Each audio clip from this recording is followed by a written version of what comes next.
कार्तिक मास के शुक्ल पक्ष की नौमी तिथि के दिन आंवला नौमी का पवित्र पर्व मनाया जाता है। इस दिन आंवले के वृक्ष का प्राकट्य हुआ था।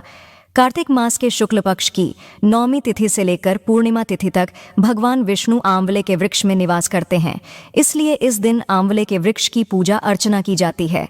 मान्यता है इससे आरोग्य, सुख, शांति और अखंड सौभाग्य, संतान सुख की प्राप्ति होती है।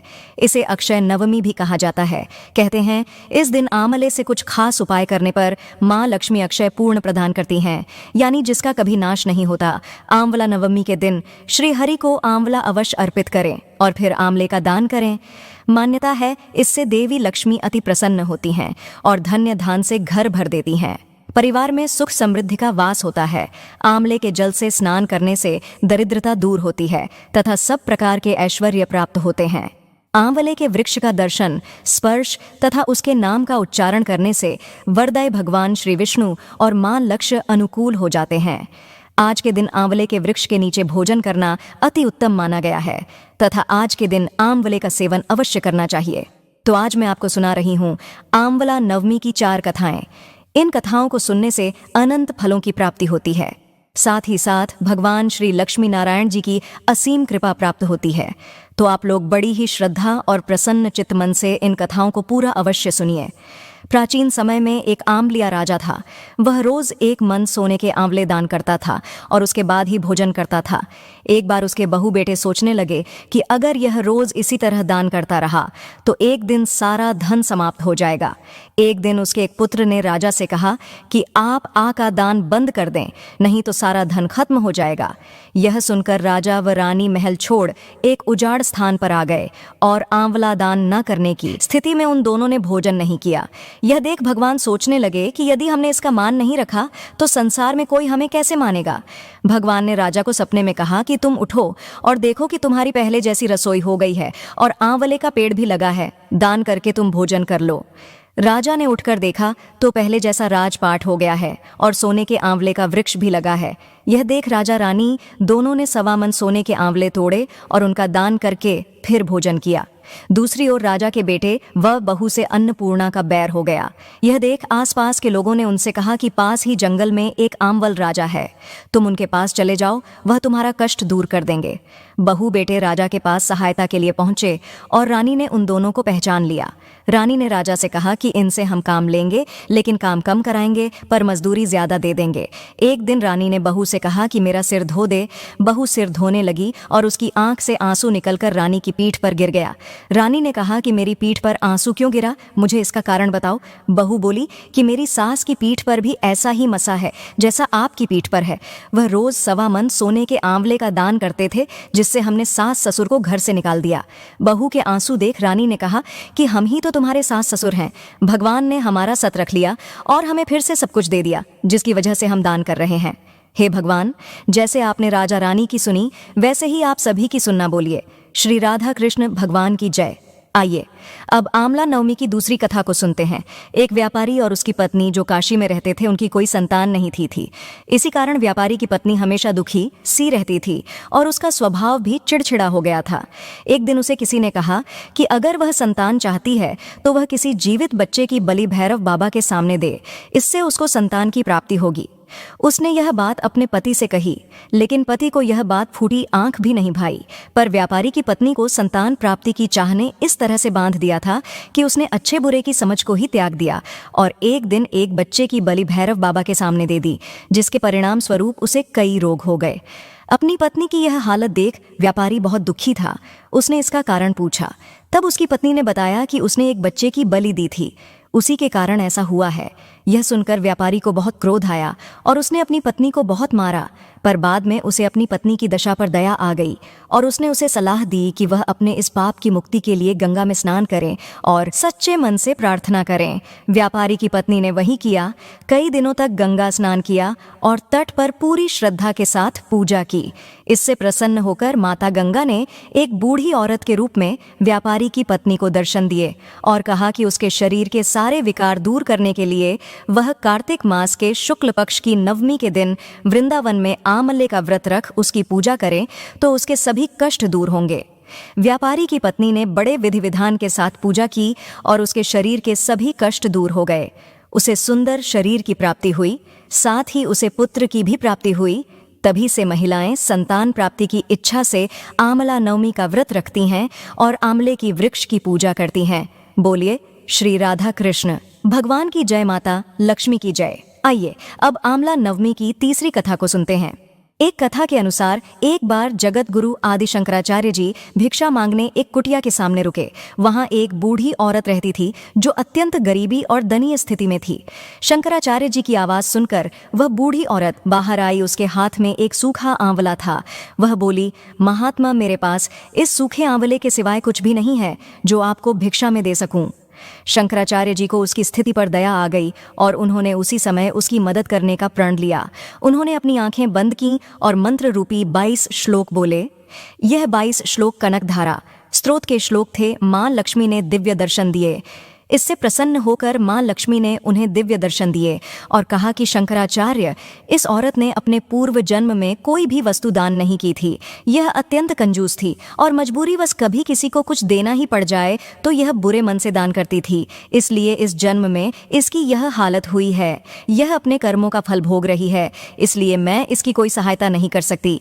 शंकराचार्य जी ने देवी लक्ष्मी की बात सुनकर कहा, हे महालक्ष्मी, इसने पूर्व जन्म में अवश्य दान धर्म नहीं किया है, लेकिन इस जन्म में इसने पूर्ण श्रद्धा से मुझे यह सूखा आंवला भेंट किया है। इसके घर में कुछ नहीं होते हुए भी इसने यह मुझे सौंपा है। इस समय इसके पास यही सबसे बड़ी पूंजी है। क्या इतना भेंट करना पर्याप्त नहीं है? शंकराचार्य जी की इस बात से देवी लक्ष्मी प्रसन्न हुई और उसी समय उन्होंने गरीब महिला की कुटिया में स्वर्ण के आंवलों की वर्षा कर दी। बोलिए श्री लक्ष्मी नारायण भगवान की जय। आइए अब आंवला नवमी की चौथी कथा को सुनते हैं। एक बार एक छोटा लड़का किसी बात पर लड़कर घर से चला गया। कहने लगा कि आज मैं बिंदायक जी से मिलकर ही घर आऊंगा। लड़का चलते चलते उजाड़ जगह पर पहुंच गया। तब बिंदायक जी सोचने लगे कि इसने मेरे नाम से ही घर छोड़ा है, मुझे इसकी सहायता करनी होगी, अन्यथा उजाड़ में शेर आदि इसे खा लेंगे। बिंदायक जी बूढ़े व्यक्ति के भेष में आकर बोले कि हे बालक, तू कहाँ से आया है और कहाँ जा रहा है? इस पर वह बोला कि मैं तो बिंदयक जी से मिलने जा रहा हूँ। बिंदायक जी ने कहा कि मैं ही बिंदायक हूँ, बोल तू क्या मांगता है, लेकिन जो भी मांगना है वह एक बार में ही मांग लेना। बिंदायक जी की बात सुनकर लड़का बोला कि मैं क्या मांगूं? फिर बोला कि क्या मांगूं? बाप की कमाई हाथी की सवारी, दाल भात मुट्ठी परा से ठोकता मुट्ठी भरकर, डोल स्त्री ऐसी कि जैसे फूल गुलाब का। बिंदा जी कहने लगे कि लड़के, तूने सब कुछ मांग लिया, जो तूने कहा है सब वैसा ही हो जाएगा। घर वापस आने पर उसने देखा कि छोटी सी बहू चौकी पर बैठी है और घर में बहुत धन हो गया है। लड़का माँ से बोला कि माँ देख कितना धन हो गया है, यह मैं बिंदायक जी से मांगकर लाया हूँ। हे बिंदायक जी महाराज, जैसा आपने लड़के को धन दिया वैसा ही आप सबको देना। आंवला नवमी के दिन बिंदायक जी की कथा सुनने से सभी मनोकामनाएं पूर्ण हो जाती हैं। आंवला नवमी को कुष्मांडा नवमी और जगधात्री पूजा के नाम से भी जाना जाता है। शास्त्रों में बताया गया है कि आंवला नवमी के दिन किया गया पूर्ण कार्य कभी खत्म नहीं होता। इस दिन जो भी शुभ कार्य जैसे दान, पूजा, अर्चना, भक्ति सेवा आदि की जाती है, उसका पुण्य कई जन्म तक मिलता है। अर्थात इस दिन के शुभ कार्यों का फल अक्षय होता है। इसलिए इस तिथि को अक्षय नवमी के नाम से भी जाना जाता है। मान्यता है कि इस दिन ही द्वापर युग का आरंभ हुआ था और इस दिन से ही भगवान श्री कृष्ण ने अपनी बाल लीलाओं को त्याग कर मथुरा चले गए थे। आंवला भगवान विष्णु को अत्यंत प्रिय फल है और आंवले के वृक्ष में सभी देवी देवता निवास भी करते हैं, इसलिए इस वृक्ष की पूजा अर्चना की जाती है। आंवला नवमी के दिन सुबह स्नान व ध्यान करके आंवले के वृक्ष की पूजा करनी चाहिए। आंवले के पेड़ पर दूध, जल, अक्षत, सिंदूर व चंदन अर्पित करें। इसके बाद आंवले के पेड़ पर मौली बांधकर भगवान विष्णु के मंत्र का जप करना चाहिए। इसके बाद धूप दीप से आरती उतारें और 11 बार हाथ जोड़कर परिक्रमा अवश्य करें। इस दिन कद्दू व सोने का दान देना बहुत शुभ माना जाता है। साथ ही गाय बछड़े का पूजन भी अवश्य करना चाहिए और उसके बाद गरीब व जरूरतमंद लोगों को दान अवश्य करना चाहिए। जैसा कि आप सभी लोग जानते हैं कि कार्तिक का पवित्र महीना चल रहा है, तो आज के दिन कार्तिक मास की कथाएं भी अवश्य सुनना चाहिए। तो आइए कार्तिक मास महात्म की कथाओं को सुनते हैं। हैं, गौरी पुत्र गणेश भगवान की जय, ओम नमो भगवते वासुदेवाय जय, श्री कृष्णा राधे राधे। यह माह धार्मिक दृष्टि से बहुत ही महत्वपूर्ण माना जाता है। यह माह भगवान विष्णु का प्रिय महीना माना गया है, इसलिए इस मास में भगवान विष्णु की पूजा अर्चना करने का विधान है। साथ ही इस महीने में पवित्र नदी में स्नान, दान, तुलसी पूजा आदि करके भगवान श्री हरि की कृपा तथा मां लक्ष्मी की कृपा प्राप्त की जा सकती है। आज मैं आपको सुना रहा हूं कार्तिक मास में सुनी जाने वाली बड़ी ही सुंदर कथा। इस कथा को सुनने के बाद कार्तिक मास महात्म के दूसरे अध्याय की कथा को भी सुनेंगे, तो आप सभी लोग बड़ी ही श्रद्धा और प्रसन्न चित्त मन से इन कथाओं को पूरा अवश्य सुनिए। एक समय की बात है, एक ब्राह्मण और ब्राह्मणी थे। वह 7 कोस दूर गंगा जमुना स्नान करने जाते थे। रोज इतनी दूर आने जाने से ब्राह्मणी थक जाती थी। एक दिन ब्राह्मणी कहती है कि कोई बेटा होता तो बहू आ जाती, घर वापस आने पर खाना बना हुआ तो मिलता, कपड़े धुले मिलते। ब्राह्मण कहता कि तूने भली बात बताई है, चल मैं तेरे लिए एक बहू ला देता हूँ। ब्राह्मण फिर बोला कि एक पोटली में थोड़ा सा आटा बांध दे, उसमें तो थोड़ी सी मोहर अशर्फी भी डाल दे। उसने पोटली बांध दी और ब्राह्मण पोटली लेकर चल दिया। चलते चलते कुछ ही दूर एक गांव में जमुना जी के किनारे बहुत सारी सुंदर लड़कियां अपना घर बनाकर खेल रही थीं। उनमें से एक लड़की बोलती है कि मैं तो अपना घर नहीं बिगाड़ूंगी, मुझे तो रहने के लिए यह घर चाहिए। उसकी बात सुन ब्राह्मण के मन पर वही लड़की छा गई और मन ही मन सोचने लगा कि बहू बनाने के लिए यही लड़की ठीक रहेगी। जब वह लड़की जाने लगी तो ब्राह्मण भी उसके पीछे पीछे चला, और जब वह लड़की अपने घर पहुंचती है तब बूढ़ा ब्राह्मण बोला, बेटी, कार्तिक का महीना है, मैं किसी के यहाँ खाना नहीं खाता। तुम अपनी माँ से पूछो कि मेरा आटा छानकर 4 रोटी बना देंगी। यदि वह मेरा आटा छानकर रोटी बनाएंगी तो भी मैं खाऊंगा। लड़की अपनी माँ को सारी बात बताती है। माँ कहती है कि बेटी बाबा से कह दे कि रोटी में 4 रोटी बा भी खा लेंगे। लेकिन लड़की कहती है कि नहीं माँ, बाबा ने कहा है कि मेरा आटा छानकर बनाओगी तभी वह खाएंगे। तब उसकी माँ कहती है कि ठीक है, जा बाबा से कह दे कि अपना आटा दे दें। उसने आटा छाना तो उसमें से मोहर अशर निकलती है।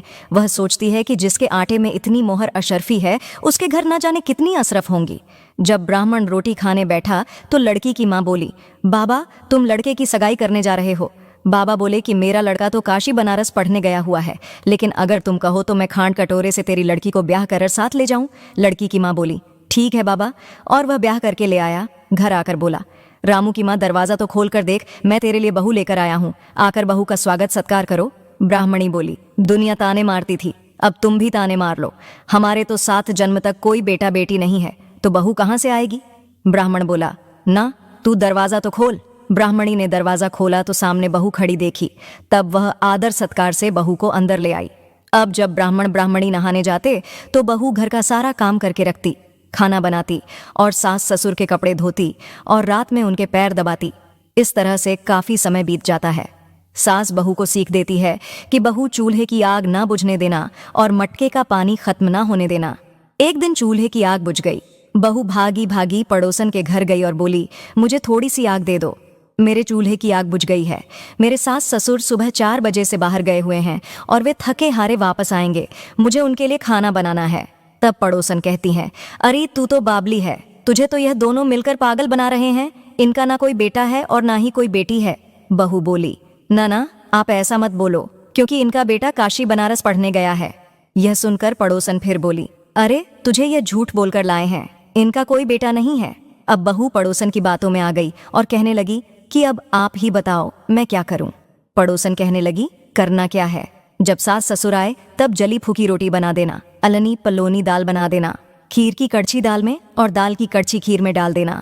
बहू पड़ोसन की सारी सीख लेकर अपने घर आ गई और जैसा पड़ोसन ने बताया वैसा ही उसने किया। जब सास ससुर घर आए तब भूखों का कोई आदर सत्कार बहू ने नहीं किया और ना ही उनके कपड़े धोए। जब सास ससुर को खाना दिया तो सास बोली, बहू ये जली फूकी रोटी क्यों है और दाल भी अलनी है। बहू पलटक जवाब देती है कि आज यही खाओ सासू जी, अगर एक दिन ऐसा खाना खा भी लिया तो तुम्हारा कुछ बिगड़ नहीं जाएगा, मुझे तो जीवन भर ही अनूठी रहना है। बहू की बातें सुनकर सास बोली कि आज तो बहू ने अच्छी सीख नहीं सीखी है। अब बहू फिर से पड़ोसन के घर भागती है और कहती है कि अब आगे बताओ कि मुझे क्या करना है। पड़ोसन बोली कि अब तुम 7 कोठों की चाबी मांग लेना। अगले दिन जब सास जाने लगी तो बहू अड़ गई कि मुझे तो 7 कोठों की चाबी चाहिए। तो ससुर कहने लगा कि दे दो इसे चाबी, आज नहीं तो कल चाबी इसे ही देनी है। हम आज हैं कल नहीं, इसलिए चाबी दे दो सास। ससुर के जाने के बाद बहू ने कोठे खोलकर देखें तो किसी में अन्न भरा है, किसी में धन भरा है, किसी में बर्तन भरे हैं, सभी में अटूट भंडार भरे पड़े हैं। जब बहू ने 7वां कोठा खोला तो उसमें महादेव जी, पार्वती जी, गणेश, लक्ष्मी जी, पीपल पटवारी कार्तिक के ठाकुर, राई दामोदर तुलसा जी का बिड़वा गंगा जमुना बह रही है, 33 करोड़ देवी देवता भी विराजमान है और वहीं एक लड़का चंदन की चौकी पर बैठा माला जप रहा है। सब देख बहू लड़के से कहती है कि तू कौन है। लड़का कहता है कि मैं तेरा पति हूं, दरवाजा बंद कर दे, जब मेरे माँ बाप आएंगे तब खोलना। सारा नजारा देखकर बहू बहुत खुश हुई और नाचती फिरने लगी। 16 श्रृंगार कर, सुंदर वस्त्र पहन ओढ़कर सास ससुर का इंतजार करने लगी। उनके लिए 36 प्रकार के पकवान बनाकर रखे। सास ससुर जब वापस आए तब उसने उनका बहुत आदर सत्कार किया, उनके कपड़े धोए, उनके पैर दबाएं। बहू सास के पैर दबाते कहने लगी कि माँ जी, आप इतनी दूर 12 कोस यात्रा करके गंगा जमुना का स्नान करने जाती हो, थक जाती हो तो तुम घर पर ही स्नान क्यों नहीं करती हो? बहू की बात सुन। सास कहने लगी कि भला गंगा जमुना भी घर में बहा करती हैं क्या? बहू बोली कि हाँ माँ जी, बहती हैं, चलो मैं आपको दिखाती हूँ। उसने 7वां कोठा खोलकर दिखाया तो उसमें गणेश, लक्ष्मी जी, महादेव, पार्वती जी, पीपल पटवारी माता लहरा रही हैं, तुलसा जी लहरा रही हैं, कार्तिक के ठाकुर, राई दामोदर, गंगा जमुना बह रही हैं, 33 करोड़ देवी देवता विराजमान हैं और वहीं तिलक लगाए चंदन की चौकी पर एक लड़का माला जप रहा है। माँ ने कहा कि तू कौन है? लड़का बोला, माँ मैं तेरा बेटा हूँ। बुढ़िया फिर बोली, तू कहाँ से आया है? लड़के ने कहा कि मुझे कार देवता ने भेजा है। बुढ़िया कहती है कि बेटा, यह दुनिया कैसे जानेगी, कैसे जानेगा? मेरा घर का धनी क्या जानेगी? देवरानी जेठानी क्या जानेगा? मेरा अगड़ बगड़ पड़ोस कि तू मेरा ही बेटा है। बुढ़िया ने विद्वान पंडितों से सलाह ली तो वह बोले, इस पार बहू बेटा साथ खड़े हो जाएं और उस पार बुढ़िया खड़ी हो जाए। बुढ़िया ने चमड़े की अंगियां पहनी हो, छाती में से दूध की धार निले, बेटे की दाढ़ी मूछ भीगे पवन, पानी से गठजोड़ा बंधे। तो जब जाने कि यह बुढ़िया का ही बेटा है, उसने ऐसा ही किया। चमड़े की अंगियां फट गई, छाती में से दूध की धार निकली, बेटे की दाढ़ी मूछ भीग गई, पवन पानी से बहू बेटे का गठजोड़ बन गया। ब्राह्मण ब्राह्मणी की खुशी का पार ना रहा, वे बहुत खुश हुए। हे कार्तिक के ठाकुर, राई दामोदर, भगवान ने जैसे बहू बेटा उसको दिए वैसे सभी को देना। बोलो कार्तिक मास की जय, बोलिए श्री राधा कृष्ण भगवान की जय। आइए अब भगवान श्री लक्ष्मी नारायण जी के चरणों का ध्यान करते हुए कार्तिक मास महात्म के दूसरे अध्याय की कथा को सुनते हैं। भगवान श्री कृष्ण जी सत्यभामा से आगे बोले, हे प्रिय, जब गुणवती को राक्षस द्वारा अपने पति एवं पिता के मारे जाने का समाचार मिला तो वह विलाप करने लगी। हाँ नाथ, हाँ पिता, मुझको त्याग कर तुम कहाँ चले गए? मैं अकेली स्त्री तुम्हारे बिना अब क्या करूं? अब मेरे भोजन वस्त्र आदि की व्यवस्था कौन करेगा? घर में प्रेम पूर्वक मेरा पालन पोषण कौन करेगा? मैं कुछ भी नहीं कर सकती। मुझ विधवा की कौन रक्षा करेगा? मैं कहाँ जाऊं? मेरे पास तो अब कोई ठिकाना भी नहीं रहा। इस प्रकार विलाप करते हुए गुणवती चक्कर खाकर धरती पर गिर पड़ी और बेहोश हो गई। बहुत देर बाद जब उसे होश आया तो वह पहले की ही भांति करुण विलाप करते हुए शोक सागर में डूब गई। कुछ समय के पश्चात जब वह संभली तो उसे ध्यान आया कि पिता और पति की मृत्यु के बाद मुझे उनकी क्रिया करनी चाहिए जिससे उनकी गति हो सके। इसलिए उसने अपने घर का सारा सामान बेच दिया और उससे प्राप्त धन से उसने अपने पिता एवं पति का श्राद्ध आदि कर्म किया। तत्पश्चात वह उसी नगर में रहते हुए 8वां पहर भगवान विष्णु की भक्ति करने लगी। उसने मृत्यु पर्यंत तक नियम पूर्वक सभी एकादशियों का व्रत और कार्तिक महीने में उपवास एवं व्रत किए। हे प्रिय, एकादशी और कार्तिक व्रत मुझे बहुत ही प्रिय हैं।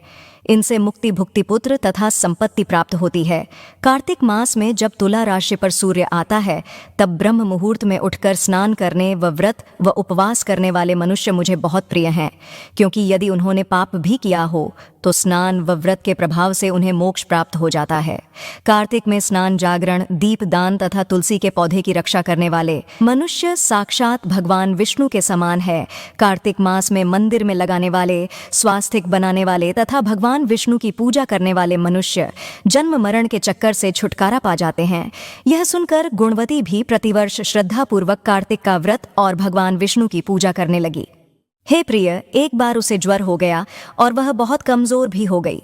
फिर भी वह किसी प्रकार गंगा स्नान के लिए चली गई। गंगा तक तो वह पहुंच गई, परंतु शीत के कारण वह बुरी तरह से कांप रही थी। इस कारण वह शिथिल हो गई। तब भगवान विष्णु के दूत उसे मेरे धाम में ले आए। तत्पश्चात ब्रह्मा आदि देवताओं की प्रार्थना पर जब मैंने कृष्ण का अवतार लिया तो मेरे गण भी मेरे साथ इस पृथ्वी पर आए, जो इस समय यादव हैं। तुम्हारे पिता पूर्व जन्म में देव शर्मा थे, तो इस समय सत्यजित हैं। पूर्व जन्म चंद्र शर्मा जो तुम्हारा पति था वह डाकू है। और हे देवी, तू ही वह गुणवती है। कार्तिक व्रत के प्रभाव के कारण ही तू मेरी अर्धांगिनी हुई है। पूर्व जन्म में तुमने मेरे मंदिर के द्वार पर तुलसी का पौधा लगाया था। इस समय वह तेरे महलों के आंगन में कल्प वृक्ष के रूप में विद्यमान है। उस जन्म में जो तुमने दीपदान किया था, उसी कारण तुम्हारी देह इतनी सुंदर है और तुम्हारे घर में साक्षात लक्ष्मी का वास है, क्योंकि तुमने पूर्व जन्म में अपने सभी व्रतों का फल पति स्वरूप विष्णु को अर्पित किया था। उसी के प्रभाव से इस जन्म में तुम मेरी प्रिय पत्नी हुई हो। पूर्व जन्म में तुमने नियम पूर्वक जो कार्तिक मास का व्रत किया था, उसी के कारण मेरा और तुम्हारा कभी वियोग नहीं होगा। इस प्रकार कार्तिक मास में व्रत आदि करने वाले मनुष्य मुझे तुम्हारे समान प्रिय हैं। दूसरे, जप तप यज्ञ दान आदि करने से प्राप्त फल कार्तिक मास में किए गए व्रत के फल से बहुत थोड़ा होता है, अर्थात कार्तिक मास के व्रतों का 1.25 भाग भी नहीं होता है। इस प्रकार सत्यभामा जी भगवान श्री कृष्ण के मुख से अपने पूर्व जन्म के पूर्ण का प्रभाव सुनकर बहुत प्रसन्न हुई। बोलिए श्री राधा कृष्ण भगवान की जय। बोलिए श्री तुलसी शली ग्राम जी की जय। किसी समय की बात है, एक घना जंगल था जिसमें हर साल कार्तिक मास में अनेक चिड़ियां इकट्ठा होती थीं। इस जंगल में एक चिड़ा और एक चिड़ी का जोड़ा भी रहता था। दोनों बहुत ही प्यार से रहते थे और एक दूसरे का हमेशा ख्याल रखते थे।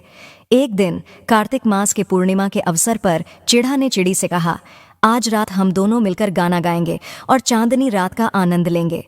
चिड़ी भी बहुत खुश हुई और बोली, यह बहुत अच्छी बात है, हम अपने नए घोंसले में बहुत आनंद करेंगे। रात को जब चांदनी चारों ओर फैल गई तो चिड़ा और चिड़ी अपने घोंसले में बैठकर सुरीली आवाज में गाना गाने लगे। उनकी मीठी आवाजें जंगल के हर कोने में गूंजने लगीं और सभी जानवर उनके गीत का आनंद लेने लगे। लेकिन तभी एक चालाक लोमड़ी की नजर उन पर पड़ी। लोमड़ी ने सोचा, ये दोनों इतने मग्न हैं कि इन्हें पकड़ना आसान होगा। उसने चुपके से उनके घोंसले की तरफ बढ़ना शुरू किया। चिड़ा ने खतरे को भांप लिया और चिड़ी को सचेत किया, देखो वो लोमड़ी हमारी तरफ आ रही है, हमें संभल कर रहना होगा। चिड़ी ने घबराते हुए कहा, अब हम क्या करेंगे? चिड़ा ने साहस दिखाते हुए कहा, तुम घोंसले में ही रहो, मैं लोमड़ी को भटकाने की कोशिश करता हूं। और वह तेजी से उड़ गया, लोमड़ी का ध्यान अपनी ओर खींचते हुए। चिड़ा ऊंचाई पर उड़ता रहा और लोमड़ी को उस पर नजर रखनी पड़ी। इससे चिड़ी को समय मिल गया और वह सुरक्षित स्थान पर पहुंच गई। आखिरकार चिड़ा लोमड़ी से बच निकला और वापस अपनी चिड़ी के पास लौट आया। दोनों ने मिलकर एक दूसरे का धन्यवाद किया और कार्तिक मास के पूर्णिमा की रात को फिर से खुशी से मनाया।